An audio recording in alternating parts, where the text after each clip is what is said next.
Le récit commence en 1960 dans le Bronx, dans un quartier de col bleu italo-américain. Un homme nommé Lorenzo conduit un bus pour subvenir aux besoins de sa femme Rosina et de son fils Calogero, âgé de 9 ans. Calogero est fasciné par les activités de la mafia et de la pègre dans son quartier. Un jour, après que Lorenzo a déposé son fils à leur domicile, Calogero se faufile dans un pub appartenant à des mafiosi, où se réunissent Sonny, le chef de la mafia, et ses associés. La mère de Calogero l'éloigne en le réprimandant pour ses actes. De retour de son travail, Lorenzo réprimande Calogero et l'avertit de se tenir à l'écart du club. Lorenzo espère que son fils mènera une vie honnête, contrairement aux gangsters qu'il admire tant. Le lendemain matin, Calogero et ses amis, Slick et Mario, imitent le gang de Sonny en observant une dispute. Slick devient furieux au passage d'un bus transportant des passagers noirs et, malgré les tentatives de Calogero pour l'apaiser, le poursuit en criant des insultes raciales.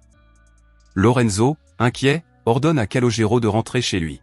Pendant ce temps, Calogero est témoin d'une violente confrontation impliquant un membre du gang de Sonny. Sonny tire sur l'agresseur et finit par le tuer. Lorenzo s'empresse d'attraper Sonny et de le mettre à l'abri du danger.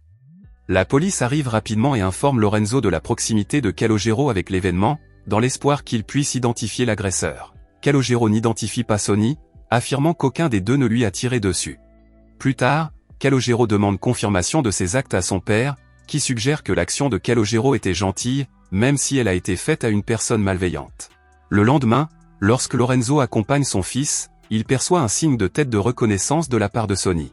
Le bras droit de Sonny entre dans le bus, appréciant la loyauté de Calogero. Il propose un poste lucratif à Lorenzo, qui refuse, ne voulant pas participer à leurs entreprises illégales. Le lendemain, alors que Calogero répare son vélo, il est accompagné au pub par un des hommes de Sonny. Reconnaissant le potentiel de Calogero, Sonny l'engage pour servir au bar, où le jeune homme gagne rapidement de généreux pourboires. Lors d'une session de jeu, Sonny invite Calogero à se joindre à lui. Calogero fait 11 passes consécutives, ce qui permet à Sonny de gagner une grosse somme d'argent. Après la partie, Calogero reçoit un généreux pourboire de Sonny, qui le baptise du nom de C. Sonny commence à traiter C comme s'il était son propre fils. Lorsque C s'arrête pour acheter des fruits, le vendeur lui donne des pêches, refusant le paiement de C et mentionnant les ordres de Sonny de s'occuper de lui. Plus tard, Lorenzo et Rosina tombent sur l'argent que C a accumulé et demandent à Sonny d'où il provient. Apprenant l'amitié de C pour Sonny, Lorenzo se rend au pub pour rendre l'argent. Malgré les protestations de Rosina sur leurs besoins financiers, Lorenzo insiste pour rendre l'argent, avertissant Sonny de prendre ses distances avec Calogero. Sonny lui fait comprendre que l'argent est destiné à C. Ordonnant à C de quitter la pièce, Sonny exprime son respect pour Lorenzo, mais le réprimande pour son audace. Lorenzo exprime ses inquiétudes quant au charme matérialiste qui entoure Sonny, craignant son impact sur C. Il implore Sonny d'éviter tout contact avec son fils, ce qui contrarie le gangster et entraîne des menaces directes. C, mécontent, réclame son argent et, dans la dispute qui s'ensuit, Lorenzo le réprimande d'une gifle.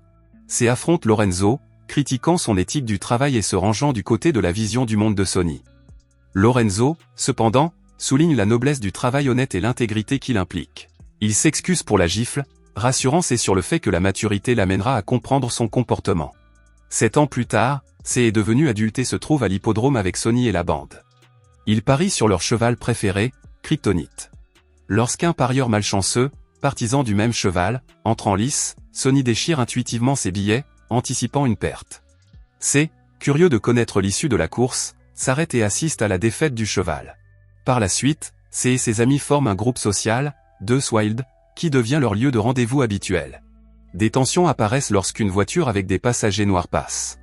Tandis que C minimise leur présence, ses amis se disputent sur l'audace des nouveaux venus à s'aventurer sur leur territoire. Lorenzo arrive avec son bus et fait signe à C de monter. Il évoque avec enthousiasme un match de boxe qu'il prévoit d'organiser le lendemain. Cependant, l'attention de C est attirée par une fille au loin, qui lui fait oublier les paroles de son père. Par la suite, C identifie dans la rue un homme, Louis, qui lui doit de l'argent. Alors qu'il poursuit Louis, Sonny l'intercepte et tente de clarifier la situation. Sonny fait remarquer à C les conséquences potentielles d'un préjudice infligé pour des raisons insignifiantes, comme le fait de lui devoir $20. Reconnaissant la sagesse des paroles de Sonny, C l'admire pour sa perspicacité. Sonny, à son tour, raconte son séjour en prison, laissant entendre qu'il a commis ça par d'erreur. Il présente à C les écrits de Machiavel et parle de l'importance d'être accessible et de rester connecté à ses racines. Sonny recommande de veiller aux intérêts personnels et familiaux. Plus tard, un gang de motards entre dans le pub de Sonny, et le bras droit de Sonny s'y oppose dans un premier temps. Des problèmes surgissent lorsque le gang commence à maltraiter le barman.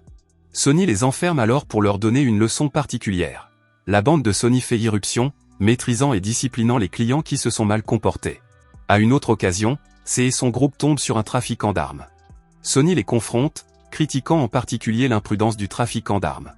Il réprimande tout le monde sauf C, soulignant les dangers qu'il y a à fréquenter de telles personnes. Sonny réprimande C, affirmant que la vraie force ne vient pas des armes ou des mauvaises fréquentations. Par un coup du sort, C rencontre la fille qu'il convoitait et découvre, à sa grande joie, qu'il fréquente la même école. Lui donnant la priorité sur son groupe habituel, il invente une excuse pour engager la conversation. C découvre qu'elle s'appelle Jane. Il prévoit alors une sortie au cinéma. Alors que C et ses amis se détendent, il voit des noirs circuler à vélo dans leur quartier. Alors que ses amis expriment leur mépris, C défend la paix. Cette nouvelle attitude intrigue Slick, qui se demande quels sont les nouveaux sentiments de C.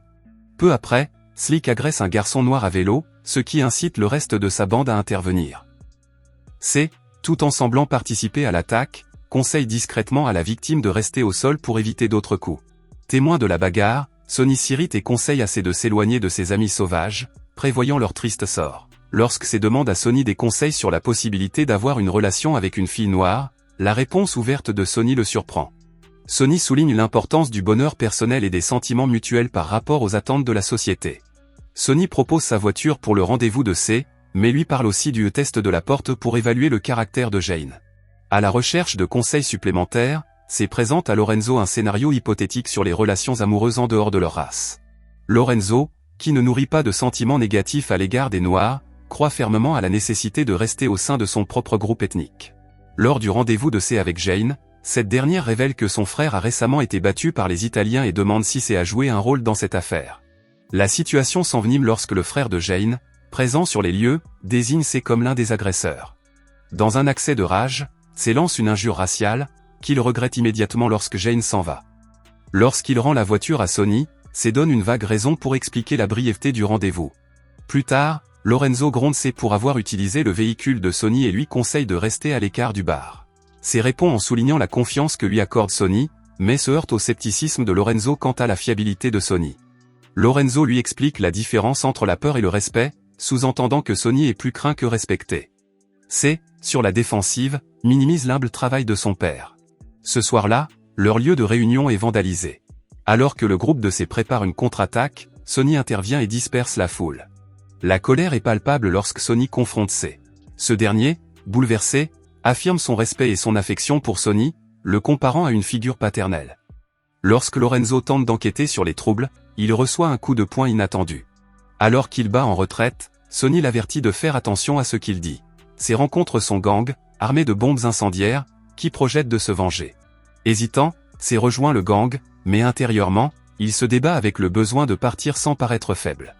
Leur voiture s'arrête à un panneau de signalisation et Sonny insiste agressivement pour que C sorte de la voiture. Avant de repartir, Sonny avertit sévèrement le groupe de ne pas s'approcher de C. Au bar, un associé informe C d'une récente visite, Jane.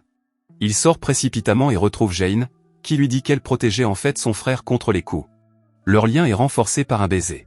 Pendant ce temps, C se rend compte du danger imminent que courent ses amis. Pendant ce temps, la bande de Slick fait des ravages dans un quartier contrôlé par des garçons noirs, tirant à volonté et lançant des bombes incendiaires. L'une d'entre elles rebondit, faisant exploser leur réserve et provoquant une explosion fatale.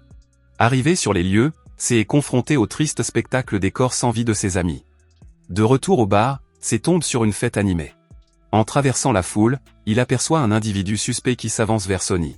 Son cri d'alarme arrive trop tard, car Sonny est tué par le fils vengeur de l'homme que Sonny avait assassiné en sa présence. Lors de la cérémonie d'enterrement de Sonny, C est troublé par l'indifférence des personnes présentes et trouve du réconfort dans ses adieux solitaires. Sa solitude est interrompue par Carmine, qui se présente comme le nouveau superviseur du territoire. Il lui propose de le soutenir, faisant référence au respect de Sonny pour C. Merci d'avoir regardé. Si vous avez aimé la vidéo et que vous souhaitez aider la chaîne à grandir, laissez un like, un commentaire et abonnez-vous.